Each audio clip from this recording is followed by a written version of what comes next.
जय हिंद दोस्तों। इससे पहले वाली क्लास में हम लोगों ने हिस्ट्री में जो है वैदिक काल यानी वैदिक सभ्यता को स्टार्ट किया था। उस काल में मैंने आपको बताया था कि वैदिक काल को भी जो है अध्ययन की सुविधा से दो भागों में बांटा गया, एक अपना ऋग्वैदिक काल और एक अपना उत्तर वैदिक काल। तो ऋग्वैदिक काल के बारे में, तो ऋग्वैदिक काल की जो सामाजिक व्यवस्था, धार्मिक व्यवस्था, आर्थिक व्यवस्था, ये सब मैंने आपको पिछले क्लास में बता दिया था। हमारा बच गया था उत्तर वैदिक काल। तो उत्तर वैदिक काल को आज की क्लास में हम लोग कंप्लीट करते हैं कि इसकी सामाजिक व्यवस्था कैसी थी, इसकी धार्मिक व्यवस्था, आर्थिक व्यवस्था, ये सब कैसी थी। ठीक है, जो बच्चे जो है वैदिक काल को पहला वीडियो नहीं देखे हैं, पार्ट 1 को, उसको देख ले, वैदिक काल को देख ले, उसके बाद उस उत्तर वैदिक काल को, या फिर इसको देख ले रहे हैं तो इसको देखने के बाद वो देख लीजिएगा ताकि क्लास आपको जो है अच्छे से समझ में आए। तो ये हो गया अपना उत्तर वैदिक काल। देखिए, सबसे पहले उत्तर वैदिक काल का अगर टाइम पीरियड की बात करें तो इसका टाइम पीरियड आपको 1000 BC से लेकर जो है 600 BC तक। अब जब मैंने आपको वैदिक सभ्यता स्टार्ट किया था या फिर जो वेदों के बारे में बताया था, तो मैंने आपको बताया था कि वेदों की संख्या 4 है। कितनी? 4 है। ऋग्वेद, यजुर्वेद, सामवेद और अर्थवेद। इन चारों वेदों में से जो हमारा पहला वाला वेद है ऋग्वेद, उस ऋग्वेद की रचना जो आपको ऋग्वैदिक काल में हुई थी, इसी कारण उसको जो है ऋग्वैदिक काल भी कहा जाता है। लेकिन बाकी के जो हमारा तीन वेद है, यजुर्वेद, सामवेद और अर्थवेद, इन तीनों वेदों की रचना जो है इस उत्तर वैदिक काल में हुई थी। उसी प्रकार हमारा उपनिषद हो गया, ब्राह्मण ग्रंथ हो गया, वेदांग हो गया, इन सभी चीजों की रचना जो है इस उत्तर वैदिक काल में हुई थी। ठीक है, अब हम लोग जो उत्तर वैदिक काल का जो है सामाजिक जीवन देखते हैं। क्या देखते हैं? सामाजिक जीवन। देखिए, सामाजिक जीवन की बात करें, जिस प्रकार वैदिक काल का समाज जो है पितृसत्तात्मक था, उसी प्रकार इस उत्तर वैदिक काल का समाज भी जो है आपको पितृसत्तात्मक था। लेकिन इस उत्तर वैदिक काल में आकर जो है महिलाओं की स्थिति में जो है गिरावट देखने को मिला। वैदिक काल में जो है महिलाओं की स्थिति जो है बहुत अच्छी खासी थी, लेकिन उत्तर वैदिक काल में जो है महिलाओं की स्थिति में जो है गिरावट देखने को मिला। एग्जाम्पल के तौर पर मैं आपको बता सकता हूँ कि उत्तर वैदिक काल में महिलाओं का जो है उपनयन संस्कार बंद कर दिया गया। आपको मैंने बताया था कि वैदिक काल में जो है महिलाओं का भी जो उपनयन संस्कार किया जाता था, यानी कि उनका भी जो है मुंडन जनेऊ किया जाता था। लेकिन उत्तर वैदिक काल में आकर बोला कि महिलाओं का उपनयन संस्कार नहीं होगा, उनका मुंडन जनेऊ नहीं होगा। वही व्यवस्था जो आज ही हमारे समाज में चल रहा है। आज भी आप देखते होंगे कि केवल लड़कों का जो है मुंडन जनेऊ किया जाता है। तो ये व्यवस्था कब स्टार्ट हुआ था? तो भैया अपना उत्तर वैदिक काल में हुआ था। इसी प्रकार उत्तर वैदिक काल में आकर समाज में जो है पर्दा प्रथा हो गया, चाहे सती प्रथा हो गया, ये सब स्टार्ट हो गया। वैदिक काल में व्यवस्था नहीं था, लेकिन उत्तर वैदिक काल में आकर जो है महिलाओं को जो है पर्दा प्रथा स्टार्ट कर दिया कि भैया पर्दा रखो, सती प्रथा स्टार्ट कर दिया गया। और यहाँ पर एक चीज हम लिखना भूल गए। मैंने जब आपको वैदिक काल पढ़ाया तो मैंने आपको बताया था कि राजनीतिक संस्था के रूप में समाज में 3 संस्था थी, सभा, समिति और विदत, जिसमें से जो है सभा सबसे श्रेष्ठ संस्था थी, जिनमें समाज के श्रेष्ठ लोग बैठते थे और उसमें जो महिलाओं को भी जाने का अधिकार था। तो जो सभा जो संस्था था, सभा, उत्तर वैदिक काल में आकर जो है महिलाओं को जो इस सभा में जाने से मना कर दिया गया। बोला महिलाएं जो है आप सभा में नहीं जा सकती हैं। तो महिलाओं की स्थिति में जो इस काल में आकर जो गिरावट देखने को मिला। उस प्रकार इस काल में आकर जो है वर्ण व्यवस्था जो आप जन्म पर आधारित हो गया। किस पर? जन्म पर आधारित। बाबूजी हम आपको व्हाइट बोले हैं चलने के लिए, ना कि पीला पीला बोले हैं। क्या हो गया इस काल में आकर जो है वर्ण व्यवस्था जो आपको जो है जन्म पर आधारित हो गया। जब वैदिक काल पढ़ा तो मैंने आपको बताया था कि समाज में जो वर्ण व्यवस्था 4 प्रकार की थी, ब्राह्मण, क्षत्रिय और वैश्य, शूद्र। ब्राह्मण जो किसी को अगर शिक्षा उक्षा देने का काम कर रहा है तो ब्राह्मण हो गया। कोई युद्ध में अगर भाग ले रहा है कि किसी दूसरे की रक्षा कर रहा है तो वो हो गया क्षत्रिय हो गया। अगर कोई आपको व्यापार वाणिज्य कर रहा है वो वैश्य हो गया। कोई दूसरे की सेवा कर रहा है वो शूद्र हो गया। तो वैदिक काल में था कि भैया कोई भी ब्राह्मण हो सकता है, कोई भी क्षत्रिय, कोई भी वैश्य, कोई भी शूद्र होगा। जो जैसा कर्म करेगा वैसा उसका वर्ण व्यवस्था होगा। यानी उत्तर वैदिक काल में आकर बोला कि भैया वर्ण व्यवस्था जो आप कर्म पर नहीं, आप जन्म पर आधारित होगा, यानी खानदानी जो है वर्ण व्यवस्था चलता रहेगा। यानी उत्तर वैदिक काल में अगर कोई ब्राह्मण है, अगर उस ब्राह्मण का बेटा मान के चलिए बिजनेसमैन हो जाता है तो उसको आबू जो है वैसे नहीं कहलाएगा। वैदिक काल के अनुसार तो उसको वैसे कहलाना चाहिए। ब्राह्मण का बेटा अगर बिजनेस करा तो वैसे कहलाएगा।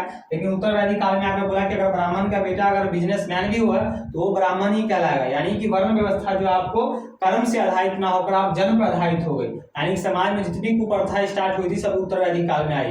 जैसे समाज में 4 प्रकार की जो वर्ण व्यवस्था थी, ब्राह्मण, क्षत्रिय, वैश्य, शूद्र। तो जो उत्तर वैदिक काल में जो है ब्राह्मण को जो है एही कहा जाता था, क्षत्रिय को जो है आगही कहा जाता था, तो वैश्य को जो है आद्रव कहा जाता था, शूद्र को जो है आधव कहा जाता था। ब्राह्मण को क्या? एही मतलब आइए, क्षत्रिय को आगी मतलब आओ, वैश्य को आद्रव मतलब जल्दी आओ, शूद्र को आधव यानी कि दौड़ के आओ। तो ये व्यवस्था थी। उसी प्रकार जो है क्या कहते हैं उत्तर वैदिक काल में जो है कर केवल जो है वैश्य को देने कहा गया कि वैश्य कर जो है केवल और केवल जो है वो वैश्य देंगे। कहा गया कि भैया वैश्य ही केवल व्यापार वाणिज्य करते हैं, यानी वैश्य केवल माल छापते हैं, इसलिए जो टैक्स भी केवल कौन देंगे, यानी वैश्य देंगे। बोला कि ब्राह्मण तो किसी को शिक्षा उक्षा दे रहे हैं, क्षत्रिय तो भैया दूसरे की सेवा करने में लगे हैं, राष्ट्र की सेवा करने में लगे हैं, और शूद्र जो है बाकी मानवों की सेवा करने में लगे हैं। तो भैया व्यापार वाणिज्य कर कौन रहा है, तो केवल वैश्य कर रहा है, इसलिए टैक्स कौन देगा, तो केवल केवल वैश्य देगा। बाकी के जो क्षत्रिय ब्राह्मण है ये लोग जो है मलाई मार के खाएंगे। ठीक है, और समाज में आकर जो है गोत्र व्यवस्था स्टार्ट हो गया। क्या हो गया, गोत्र व्यवस्था। गोत्र व्यवस्था कहने का मतलब हो गया कि समाज में जो है समूचे कुल, यानी समाज के पूरे समूचे कुल का जो गाय बांधने का स्थान होता था, स्थान गाय बांधने का स्थान, उसको जो है गोत्र व्यवस्था कहा था।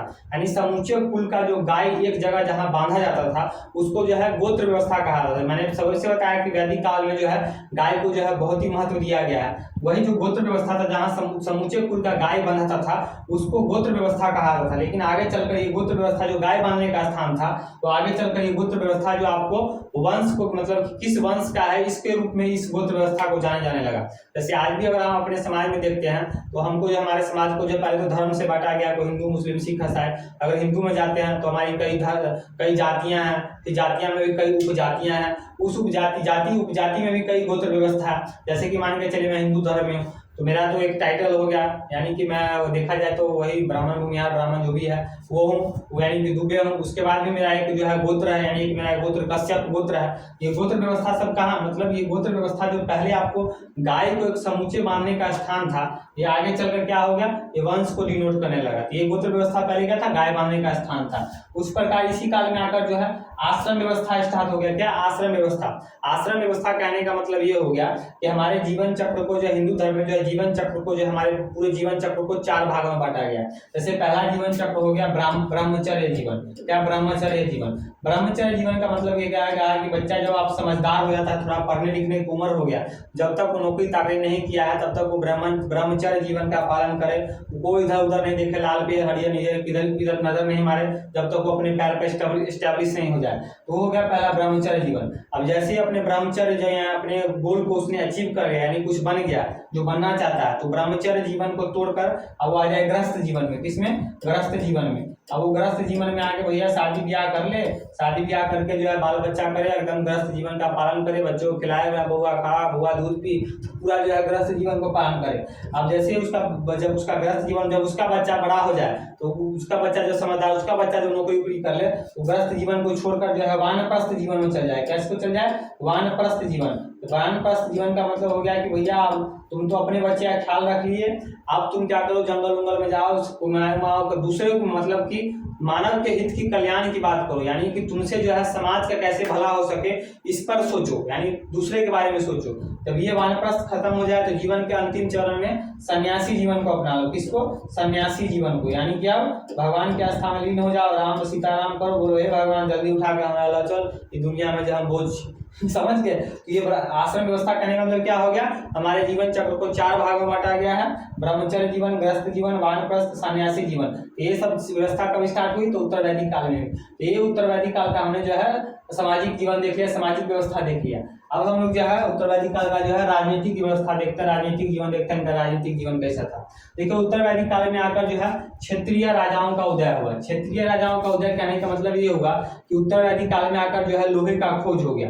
अब जैसे लोहे का खोज हुआ तो भैया ये लोग कृषि करने लगे तो ये लोग का माल आने लगा। जब से कृषि हो, जब माल आने लगा तो ये लोग अपना क्षेत्र विस्तार भी करने लगे। क्षेत्र विस्तार कहने का मतलब हो गया कि जैसे आप पहले कुल था, कुल से ग्राम बना, ग्राम से विश्व बना, विश्व से फिर जन मिला, यहाँ पैसा हो गया। तो अब पैसा होने के कारण क्या हो गया कि 2 जो जन मिलकर यानी अपना क्षेत्र का विस्तार करने लगे।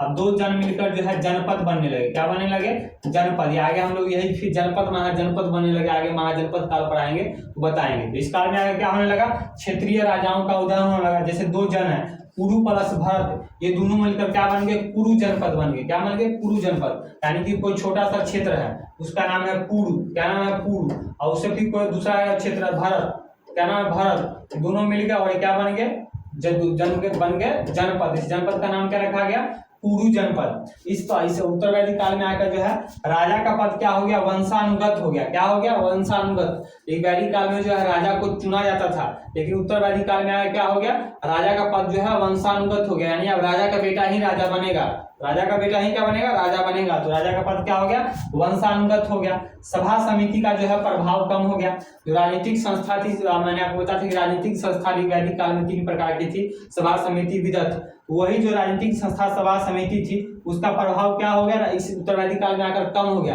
कम इसलिए हो गया क्योंकि भैया राजा का पद वंशानुगत हो गया। तो सभा समिति जो था पहले राजा को चुनने में अपना महत्वपूर्ण योगदान निभाता था, यहाँ तो राजे के पद वंशानुगत हो गया, तो वैल्यू कौन सी रहेगा, तो सभा समिति का प्रभाव कम हो गया। जो विदत जो सबसे पुरानी संस्था थी उस विदत को जो इस काल में आकर समाप्त कर दिया और भागो, इसको कोई जरूरत नहीं, विदत को भी समाप्त कर दिया गया।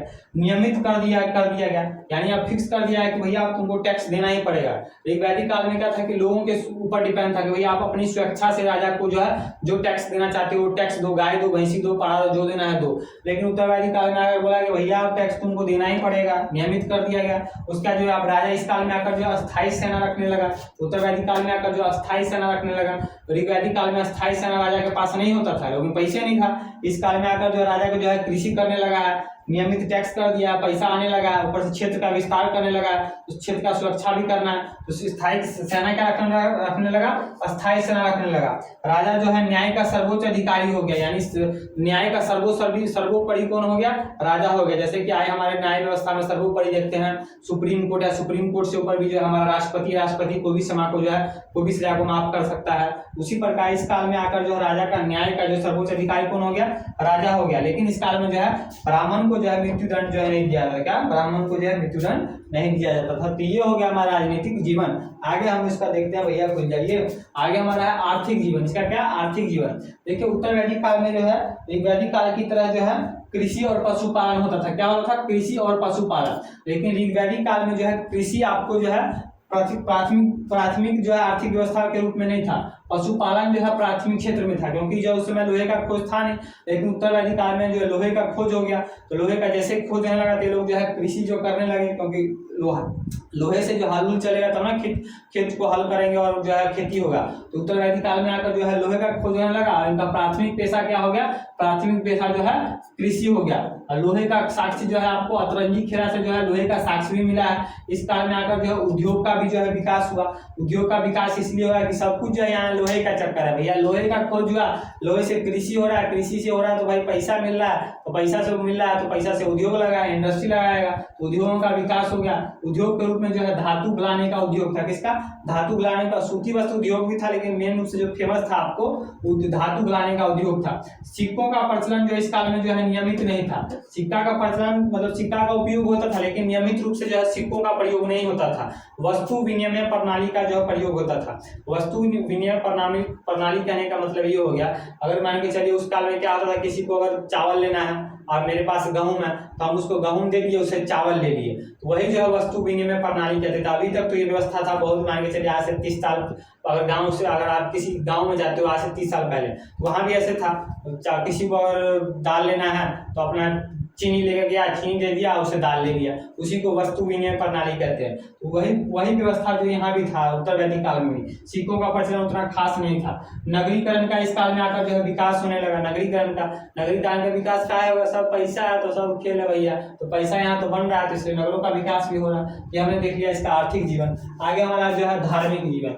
देखिए धार्मिक जीवन की बात करें तो ऋग्वैदिक काल में मैंने बताया था कि ऋग्वैदिक काल के लोगों के प्रमुख देवता जो हमारे इंद्र थे, लेकिन उत्तर वैदिक काल में आकर जो इनके प्रमुख देवता कौन बन गए, तो प्रजापति बन गए। प्रजापति जो है सृजन के देवता है, मतलब जिन्होंने जो धरती को सृजन किया था, तो वही सृजन के देवता कौन, प्रजापति इनके प्रमुख देवता बन गए। उत्तर वैदिक काल में आकर जो है कर्मकांडों का जो है महत्व बढ़ गया। कर्मकांडों का महत्व क्यों बढ़ेगा, पैसा का बात है, पैसा रहेगा तो कर्मकांड भी करेंगे। पैसा है तो भैया ये लाओ, चंदन लाओ, टीका लाओ, कर्मकांड करो। ऋग्वैदिक काल में पैसा था ही नहीं, तो कर्मकांड उतना महत्व रहता है क्यों। आज भी अगर हम बात करें, देखिए समाज में अगर जो गरीब लोग आज भी जिनके पास पैसा नहीं, जो खाने के लिए तरसते हैं, उनको देखें उतना आपको कर्मकांड से मतलब है, क्योंकि भाई पैसा ही नहीं है। कर्मकांड अपने पेट भरने के लिए पैसे नहीं तो कर्मकांड क्या करेंगे। वही बात ऋग्वैदिक काल में पैसे नहीं था, यहाँ पर तो भैया लोहा मिल गया, कृषि हो रहा है, व्यापार हो रहा है, पैसा है, तो कर्मकांड का इसलिए महत्व इस काल में आकर जो है कर्मकांडों का महत्व बन गया।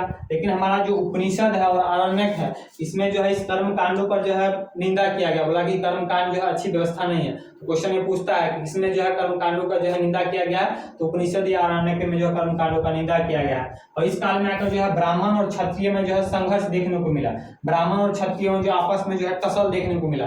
टसल देखने को इसलिए मिला क्योंकि इस काल में आकर जो है कर्मकांड का महत्व बन गया।